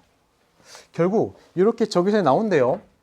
적외선이 나오는 상황에서 이렇게 위성에서 봤는데 만약에 구름이 잔뜩 껴있는 상황이 되면 적외선을 일단 구름이 먹죠. 그리고는 상단부 온도가 얘는 낮습니다. 낮은 영에서 이렇게 적외선이 나와요. 그러면 구름이 이렇게 잔뜩 끼는 저군형 구름이 발달한 조건에서는 평소보다 위성에서는 야, 적외선이 그 양이 줄었네 라고 느껴요. 두꺼운 구름이 발달했다 이 얘기가 적외선이 줄었네 이렇게 보는 겁니다. 여기 보니까 이쪽이 지금 W가 있지만 동태평양 쪽, 이쪽이 E가 있지만 서태평양 쪽, 평상시에 비해서 마이너스죠. 여기 두꺼운 구름 발달합니다. 이쪽은 평상시 날씨가 맑아야 돼요. 동태평양. 그런데 구름 잔뜩 꼈습니다. 언제? 얘 엘니뇨. 엘니뇨를 먼저 찾아야 됩니다. 엘니뇨. 얘가 엘니뇨입니다를 먼저 알아 이제 문제 풀 수 있는 거죠. 자, 여기 지금 엘니뇨 시기고요. 왜 엘니뇨인가요? 우리 평상시 이쪽은 날씨가 맑아요. 이쪽에 구름 많다 그랬죠? 평상시를 정확히 이해한 다음에 이걸 반대로 엘니뇨 이렇게 공부한 친구들은 금방 정답 찾을 수가 있습니다. 엘니뇨. 엘니뇨, 라니냐, 남방 진동은 수능에 무조건 나와요. 공부하는 방법은 평상시 정확히 이해하기.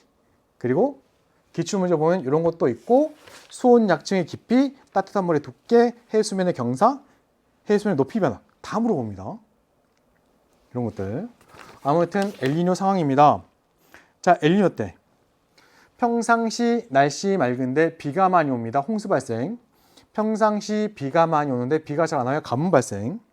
서태평양 적도 부근 이쪽이고요. 강수량은 평소보다 적습니다. 기억 맞았고요. 그 다음에 동태평양 평상시 용승. 그런데 엘니뇨 때 용승이 약해지죠. 니은 옳지 않고. 자, 이제 그 다음에 요거. 자, 이쪽이 그림상 서태평양, 이쪽이 동태평양. 자, 평상시 이쪽은 저기압이 발달해요. 이쪽은 고기압이 발달해요. 이때 엘니뇨 때는 평상시보다 여기는 평상시 기압 높았는데 평상시보다 기압이 떨어집니다. 이쪽은 평상시 기압이 낮았는데 평상시보다 기압이 올라가요. 됐죠? 그래서 두 지역의 기압차가 준다 그랬어요. 기압이 줍니다. 동태평양 해면 기압과 서태평양 해면 기압의 차이점이 준다고요. 됐죠? 동 빼기 서죠. 컸고 작았는데 큰 게 감소합니다. 작은 게 증가요. 그럼 이 차이값은 감소하겠죠. 평소보다 줄어가요. 평소보다 높아져요. 차이는 감소하겠죠. 이 얘기입니다. 그냥. 정답은 3번의 기억 디귿. 자, 이제 우리 18번 보겠습니다. 18번 문제. 18번 문제는 사실은 개념을 체크해보는 수준의 문제고요. 실제 수능 같은 경우는 엄청 어려웠었죠. 그죠? 요거 관련된 문제가. 자, 일단은 간단히 이쪽에다 그려볼게요. 중심별이 있고 외계행星있을 때 둘은 공통 질량 중심을 같이 돕니다. 같이 돌아요. 그쵸? 도는 방향이 이렇게 또는 이렇게인데 지금 화살표 보이시죠? 이렇게 돌면은 외계행성도 이렇게 도는 거예요. 만약에 외계행성이 이렇게 돌면은 얘도 이렇게 도는 겁니다. 중심별도. 같이 이렇게 같이 도는 거예요. 공통 질량 중심으로 같이 돕니다. 이렇게 가나 이렇게 가나. 됐죠? 방향. 이때 관측자가 여기는 상황에서 이렇게 일직선인 상황. 여기에서 별이 갈 때는 얘네 시선 방향이 0이기 때문에 시선 속도가 0이니까 그러니까 시선 방향의 속도가 0이기 때문에 도플 효과가 안 나타나요. 그러니까 스펙트럼이 요 선상 원래 파장 그대로 나오는 겁니다. 근데 여기 이제 두 곳을 빼고 나머지는 요때는 중심이라는 데서 접근하죠. 그럼 별빛의 파장이 짧아져요. 이때는 별빛의 파장이 짧아진 청색편이가 반면에 요때는 별이 나서 멀어지죠. 이때는 별빛의 파장이 길어집니다. 적색편이가. 이때 파장이 가장 많이 짧아진 시기는 요때. 가장 많이 짧아지는. 가장 많이 길어진 시기는 요때. 이렇게. 자, 이때 나한테 접근할 때 속도의 보를 마이너스 쓰고요. 마이너스. 나한테서 멀어질 때 속도는 보를 플러스입니다. 플러스. 시선 속도가 0이었다가 마이너스로 뚝 떨어지고 다시 0이 됩니다. 플러스로 쭉 올라왔다 다시 0이 됩니다. 지금 그래프로 이렇게 주고 있는 거예요. 요거. 이렇게 주고 있는 겁니다. 요 시점은 뭐냐면 중심별 여기 있을 때. 됐죠? 중심별이 여기 있을 때. 요때. 그리고 마이너스로 쭉 떨어졌습니다. 여기 T1입니다. T1. 요거 T1. 다시 0이 됐습니다. 여기 얘가 T2. T2. 플러스 쭉 올라갔죠? 여기 T3. 다시 요때가 T4. 이렇게. 다시 T5. 이렇게 됩니다. 보셨죠? 그럼 이제 볼게요. 문제. 여기 보니까 T1일 때 중심별의 위치는 T1일 때 여기 있네요. 보이시죠? T1일 때 여기 있습니다. 여기. 보다시피 둘의 공통 질량 중심을 일단 도는 방향부터. 여기 보니까 지금 행성이 이렇게 돈대요. 그러면 중심별도 이렇게 돌아야 돼요. 예를 들어서 중심별이 여기 있고 행성 여기 있을 때 행성이 이렇게 가면은 중심별은 여기까지, 행성이 요만큼 가면은 중심별은 여기까지. 행성의 도는 방향과 중심별 도는 방향이 같습니다. 그러니 기억에 위치해 있을 때 지금 뭐 하는 거죠? 나에게 접근하죠. 그러면 부호가 마이너스, 그리고 요때, 그래서 거기 있는 거 T1일 때 기억 맞았고요. 그다음에 중심별의 겉보기 등급 묻고 있습니다. 겉보기 등급 문제에서는 중심별의 겉보기 등급의 변화는 행성의 식현상에 의해서만. 그럼 볼게요. 내가 여기 있을 때 별이 여기 있고요. 행성 여기 있으면, 그쵸? T4일 때 이때 외계 행성이 중심별을 가려요. 그럼 그때 중심별의 밝기가 감소하겠죠. T4일 때 중심별의 밝기가 감소하죠. 밝기가 감소합니다. 얘는 등급이 커진다는 얘기예요. 그렇죠? T4일 때 크겠죠. T2가 T4일 때 작을 거고, T4일 때가 더 큽니다. T2일 때가 작은 거고. 그러니까 니은 말했죠. 등급은 밝기와 관련된 거고, 등급의 숫자가 작을수록 밝아요. 등급의 숫자가 클수록 어두워요. 기억나시죠? T4일 때는 중심별이 가려지니까 어두워요. 그죠? 밝기 감소합니다. 등급은 커지는 거예요. T4일 때가 큽니다. T2일 때가 작고, 니은 맞았고. 자, 그 다음에 요 상황이라고 한다면 점점점 나에게 접근한 상황입니다. 이때 요때가 파장이 가장 짧아지는 거죠. 가장 빠르게 접근하니까. 됐죠? 그러니까 원래 파장이 여기 있는 상황에서 T1이 질 때 파장이 가장 많이 짧아져요. 그러니까 이렇게 가는 과정은 나의 입장에서는 접근하기 때문에 파장이 짧아지는 건데, 이렇게 짧아지면서 T1이 됩니다. 그리고 다시 돌아오면서 이제 결국 T2가 되는 거죠. 그렇죠? 나에게 가장 빠르게 접근할 때가 파장이 가장 많이 짧아져요. 청색변이 가장 큽니다. 이제 이렇게 오면서 보세요. 접근 속도가 점점점점 나한테 접근의 속도값이 점점점 그 절대값이 작아지죠. 그리고 0됩니다. 이 얘기는 파장의 편에 있어서는 가장 많이 짧아졌던 상황에서, 청색편이 가장 컸던 상황에서 점점 원래로 온 상황이에요. 됐죠? 그 정답은 요 과정에서 파장은 길어지는 거네요. 가장 짧았던 시점에서부터 다시 원래로 돌아오는 거니까 점점점 길어지는. 정답은 5번에 기억니은 읽으시고요. 자, 다음 문제 이제 19번입니다. 19번 문제는 일단 문제를 읽어보니까 이렇게 적혀 있는 방사성 동위원소 X의 붕괴 곡선의 일부고요. 화성암에 포함된 X의 자원소가 Y인데 Y는 전부 다 X가 붕괴해서 만들어진, 그래서 X가 결국 Y가 됐다는 얘기죠. 이렇게 모든 화성암에는 X가 포함되어 있고요. X의 퍼센트, 그 양, 이 양은 화성암이 생성될 당시 그 값에 대해서 얼마 남아있니? 됐죠? 처음 양 기준으로 얼마 남아있니? 요겁니다. 그리고 이제 Y의 양은 붕괴한 X 양과 같다. 이렇게 조금 주고 있고. 자, 이제 문제 한번 볼게요. 현재 X 양이 95%. 현재 X 양이 95%라고 한다면 얘는 나이가 얼마? 0.5억. 나이 0.5억입니다.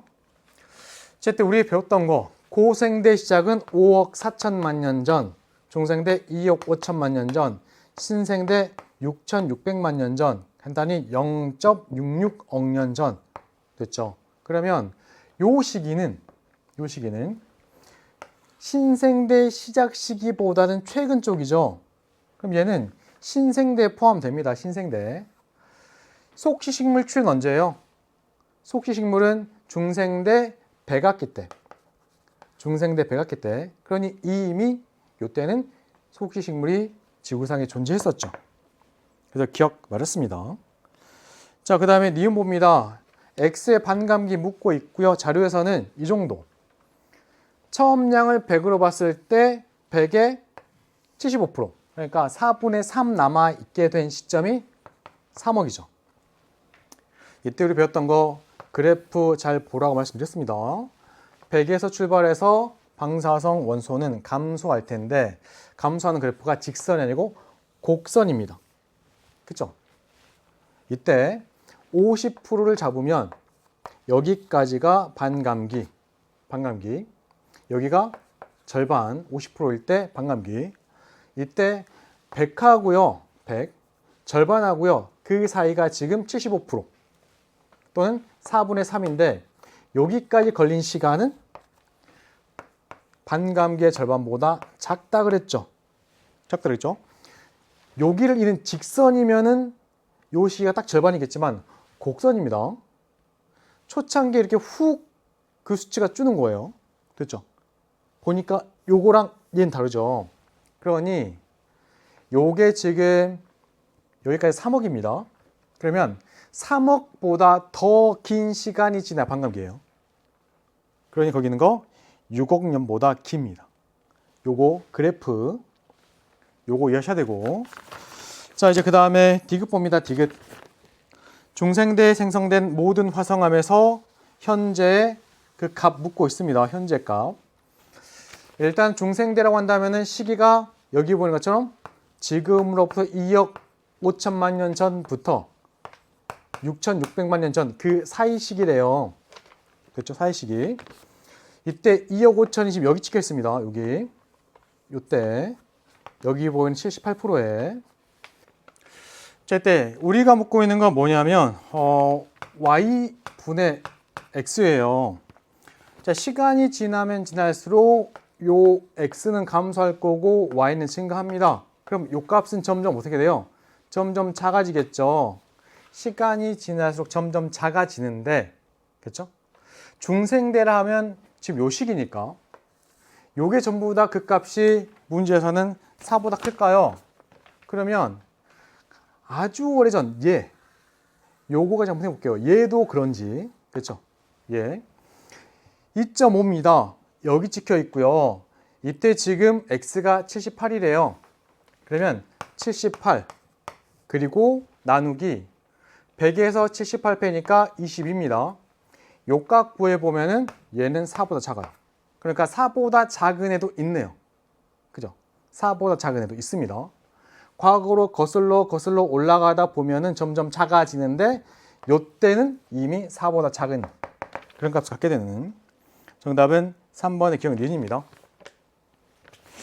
자, 이제 그러고 나면은 마지막 문제. 자, 이 문제도 마찬가지 시간에 쫓기지 않은 경우라고 한다면 충분히 풀 수 있었을 것 같아요. 이제 지구과학도 약간의 문장 해석 능력이 필요한 그런 문제가 많아집니다. 보니까 시험지상에 글자들이 많아졌죠. 그래서 시간이 조금 걸리기도 하는데, 자, 핵심은 요거네요. 허블 법칙을 만족하는 외부 은하의 거리와 후퇴 속도의 관계를 이렇게, 허블 법칙에 만족하는 애를 이렇게 표현했습니다. 직선 하나로. 자, 이제 그러고 나서는 우리 은하에서 관측한 이렇게 은하 3개가 있네요. 됐죠? 그리고 표는 각 은하들의 흡선, 어떻게 관측된 거지. 전부 다 동일한 시선 방향에 있고요. 빛의 속도 주고 있습니다. 일단 문제 조건에 하나 더 있는데 기억부터 차근차근 먼저 해보면, 먼저 기억. 허블 상수 구하랍니다. 이때 필요한 거 후퇴 속도는 원래 파장 기준으로 파장 변화 곱하기 빛의 속도. 그렇죠? 그리고 V라고 하는 값, 허블 법칙, V는 HR. 요 값을 구하라는 얘기인데, 일단 C의 경우는 요거 한번 해볼게요. 자, C 같은 경우에는 원래 파장이 여기 있죠? 600이고 파장이 변했습니다. 42가 커졌네요. 곱하기 3 곱하기 하나, 둘, 셋, 넷, 다섯. 얘가 후퇴 속도인데 얘는 V는 H 곱하기 R인데 거리가 300 나와 있죠? 곱하기 300. H 값 나오겠네요. 300 지우고 여기 동그라미 2개 지우고 3 지우고 동그라미 2개 지우고 동그라미 2개 지우고. 됐죠? 자, 이 상황에서 H 값을 구해 본다면 6분의 6 남아있고 42, 10 남아있으니까 420. 그러면 70. 됐죠? 70. 나왔습니다. 허브 상수 70. km/s 나누기 100파섹. 그래서 기억. 맞았고요. H 값은 70. 자, 이제 그 다음 니은 한번 볼게요. 니은. 자, 니은 같은 경우에는 지금 요 값을 구하랍니다. 합격. 근데 후퇴 속도 나와 있죠? 여기. 그럼 이제 후퇴 속도 여기 보이시죠? 식타 여기 있습니다. 6500이라는 값은 원래 파장이 400인데 파장이 얼마 변했겠죠? 곱하기 3 곱하기 하나, 둘, 셋, 넷, 다섯 하면 나와야 돼요. 이게 파장의 변화. 지워봅니다. 하나, 둘 지우고 하나, 둘 지우고 하나, 둘 지우고 하나, 둘 지우면 파장의 변화 값을 물어볼 때 일단 왼쪽에는 65가 남아 있고요. 곱하기 4하고 30 남아 있죠. 넘길 때는 30분의 4로 넘기면 됩니다. 그럼 이제 요거 5로 나누면 5, 6, 30. 요거는 5로 나누면 13. 요거 나눌 때 3이 되고 2가 되네요. 요거는 26 나누기 3입니다. 26 나누기 3을 하면은 3, 8, 24. 요거 20. 점 찍었죠? 6, 3, 18. 다시 20. 점점점.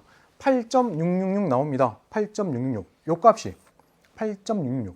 그런데 관측 파장은 요거에 더해야 되겠죠? 408.666 쭉 나와야 돼요. 408.666. 그래서 거기 있는 거 니은 410보다 작고요. 자, 남아있는 게 이제 디귿입니다. 디귿. 디귿도 한번 해볼게요. 디귿. 자, 일단은 여기 문제 조건에서 뭐냐면 B의 흡선의 관측 파장. 요 관측 파장 있죠. 이 관측 파장은 실제로 이 관측 파장 가지고 후퇴 속도를 보면은 후퇴 속도가 여기래요. 여기래요. 여기 관측 파장 가지고 후퇴 속도를 만약 관측한다면 요 값인데 후퇴 속도 얘랑 같네요. C랑 같죠. 그럼 관측 파장 사실은 얘도 똑같다는 얘기예요. 얘도 관측 파장이 640인데 그렇죠. 자, 문제에서 읽어보니까 이렇게 써 있습니다. B의 흡선의 관측 파장은 후퇴 속도 여기 보니까 여기 내가 관측한 파장을 기준으로 파장이 변한 정도 그렇죠? 요거 후퇴 속도를 구했을 거예요. 그 후퇴 속도가 지금 여기 찍혀 있습니다. 근데 이 값이 지금 C랑 같아요. 실제 관측한 값이. 그런데 얘는 허블의 법칙으로 생각해 볼 때는 점이 여기 찍혀야 된대요. 됐죠? 그리고 여기 찍히는 경우는 실제 파장이 얘가 아니고 예상해 봤을 때 팔이 작은 600, 8을 빼야 되니까 34로 나와야 됩니다.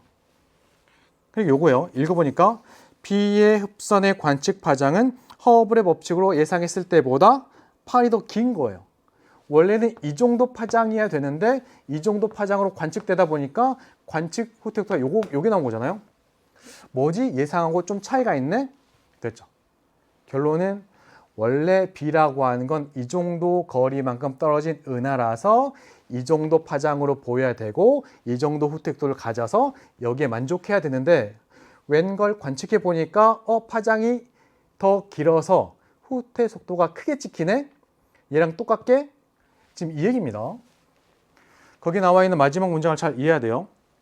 흡선의 관측 파장은 허블의 법칙에 따르면 B는 이 정도 거리 있으니까 아마도 후퇴 속도가 이 정도일 거고 그러면 예상되는 파장이 요건데 아니 왜 요것보다 8이나 더 길게 관측되는 거야? 됐죠? 그 8이나 더 길게 관측되는 값이 C랑 똑같은 상황인 거네요. 왜 그러지? 그걸 지금 자료 주고 있고 자 이제 이걸 토대로 둘 사이의 거리 구합니다. A하고 B 사이의 거리 구합니다. 자, 요 거리가 사실 얼마일까요? 거리가 허블의 법칙에 따른 경우 요 값까지 구해보면 돼요. 자, 원래 쟤는 내 생각에는 원래 파장이 600인데 34 정도 길어져야 되고 여기에다가 3 곱하기 하나, 둘, 셋, 넷, 다섯 정도의 후퇴 속도를 가져야 됩니다. 허블의 법칙 근거에서 70 곱하기 거리값이 있어야 되기 때문에 이 정도 거리에 있어서 이 정도 후퇴 속도 가져야 되고 그래서 파장이 변화 이거에 되는데 이것보다 팔이 더 크다 그랬죠. 그러니까 지금 문제 조건에 맞는 식은 요거예요. 그때 이 거리가 지금 B의 거리입니다. 이 거리랑 지금 여기 나와 있는 A의 거리는 이렇게 구하겠죠. 자, A라고 하는 값은 원래 파장이 원래 속도로 해도 되네요. 요 식을 바로 써서 지금 A는 6500입니다.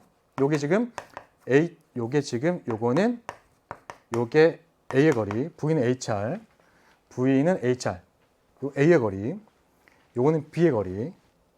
요 위의 식에 나온 이유를 알아야 돼요. 요걸 이해해야 지금 문제를 풀 수 있는 겁니다. 보다시피 허블의 법칙에 근거해서 이 정도 거리를 가지면 파장이 이 정도 늘어나야 되는데 뭐지? 얘가 파장이 이것보다 팔이 더 길었네? 더 길어져 있네? 관측해 보니까. 그래서 허블의 법칙을 만족시키는 상황에서 요 거리를 구해야 되고 지금. 그 다음에 아래 같은 경우는 지금 A입니다. A는 VHR 그냥 쓴 거예요. V, 후퇴 속도는 HR. 이때 둘의 차를 구하래요. 자, 간단히 한번 해볼게요. 이제 지웁니다. 하나, 둘 지우고, 하나, 둘 지우고, 그 다음에 요거 지우면서 이쪽엔 2가 남고, 2 때문에 요거 지우면 17 되죠, 17. 자, 그러면 RB의 경우는 어떻게 나오냐면 70을 넘기면 70분의 1에다가 넘겼죠? 남아있는 17, 하나, 둘, 셋이니까 17, 하나, 둘, 셋 요만큼의 거리. B의 거리 같은 경우는 넘깁니다. A죠, A. A의 거리 같은 경우는 넘겨요, 70. 그러면 70분의 1에다가 6500 곱하면 되겠죠. 문제는 RB 빼기 RA니까 해보면 70분의 1 하고 나서 17000 빼기 6500 하면 나오네요. 됐죠? 요거 해보면 얼마인가요? 6500이니까 빼면은 00501. 그럼 얘는 70분의 10500입니다. 지우고 1050 나누기 7 하면은 1, 7, 35, 5, 35 이렇게 됐죠? 150 메가파스칼 이렇게 볼 수가 있는 정답은 5번의 기억, 니은, 디귿이고요. 자, 여기까지 내용이 오늘 6월 모의평가 해설입니다. 생각보다 계산 문제가 나와 있는데 지금 다시 풀어보면은 어때요? 거기 나온 20번 같은 경우에는 그 아래 네 번째 줄의 문장을 어떻게 해석하느냐에 따라서 정답의 올고름이 달라지죠. 그래서 이제는 이런 문장도 빠르게 읽을 수 있는 능력도 필요합니다. 그러니 남은 시간 동안 우리가 총평에서 말했던 것처럼 방학도 꾸준히 공부하셔야 되고요. 그리고 9월 모의평가까지도 계속해서 우리 준비해야 됩니다. 특히나 생활의 패턴을 달라지게 하면 안 돼요. 아침에 일찍 일어나서 지금 늦게까지 공부하는 것처럼 방학 때도 그렇게. 그러셨죠? 자, 고생하시고 다음은 선생님은 여러분들에게 또 도움되는 강좌에서 기다리고 있을게요. 고생하셨고 다음에 또 뵙겠습니다.